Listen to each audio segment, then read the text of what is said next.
Pada masa kejayaan Kerajaan Majapahit, wilayah Nusantara dipimpin oleh seorang raja yang bijaksana dan berwibawa bernama Prabu Hayam Wuruk. Ia memerintah dengan bijaksana, dan Kerajaan Majapahit menjadi salah satu kerajaan terbesar dan terkuat di dunia pada zamannya. Cerita dimulai ketika Prabu Hayam Wuruk mengadakan perjalanan dinas ke wilayah pedalaman Majapahit. Ia mendengar kabar bahwa sebuah desa di tepi hutan dihantui oleh makhluk gaib yang menakutkan. Penduduk desa beranggapan bahwa ada roh jahat yang menyebabkan kekeringan dan kegagalan panen di wilayah tersebut. Karena itu, mereka memohon pertolongan kepada sang raja. Prabu Hayam Wuruk merasa bertanggung jawab untuk melindungi rakyatnya dan memutuskan untuk menyelidiki sendiri. Bersama dengan Mahapati Gajah Mada dan beberapa prajurit terbaiknya, raja itu berangkat ke desa yang disebut Desa Nusantara.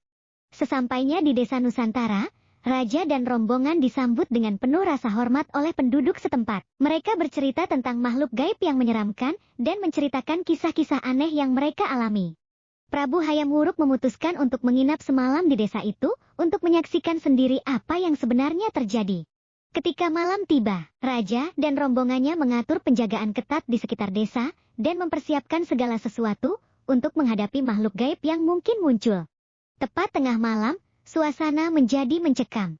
Angin berhembus kencang, dan kabut tebal menyelimuti desa. Tiba-tiba, muncul sosok besar berwujud hewan aneh dengan mata menyala seperti bara api. Makhluk tersebut mengeluarkan raungan menakutkan yang mengguncangkan bumi. Prabu Hayam Wuruk tidak gentar. Dengan berani, ia mendekati makhluk itu dan berbicara dengan lembut, "Siapakah dirimu? Mengapa kau mengganggu rakyatku?"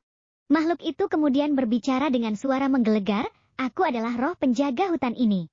Aku marah karena lautan manusia semakin membabat habis hutan-hutan kami. Panen yang gagal adalah hukuman bagi mereka yang merusak lingkungan kami." Prabu Hayam Wuruk menyadari bahwa alam telah menderita akibat ulah manusia. Ia berjanji untuk mengambil tindakan yang tepat dan mengajak rakyatnya untuk lebih bijaksana dalam menggunakan sumber daya alam. Raja kemudian berbicara dengan bijaksana kepada roh penjaga hutan, berjanji bahwa Kerajaan Majapahit akan memperkuat upaya pelestarian hutan dan lingkungan. Prabu Hayam Wuruk juga memutuskan untuk membentuk tim khusus untuk memperbaiki lahan pertanian yang telah rusak akibat ulah manusia dan mencari cara untuk meningkatkan hasil panen secara berkelanjutan. Mendengar komitmen raja dan melihat perubahan nyata yang terjadi, roh penjaga hutan pun akhirnya merasa diperlakukan dengan hormat dan menerima tawaran perdamaian dari Prabu Hayam Wuruk. Sejak saat itu, Kerajaan Majapahit semakin makmur. Rakyatnya hidup dalam damai dan sejahtera. Prabu Hayam Wuruk tetap menjaga janjinya untuk melindungi alam dan melestarikan warisan nenek moyang mereka.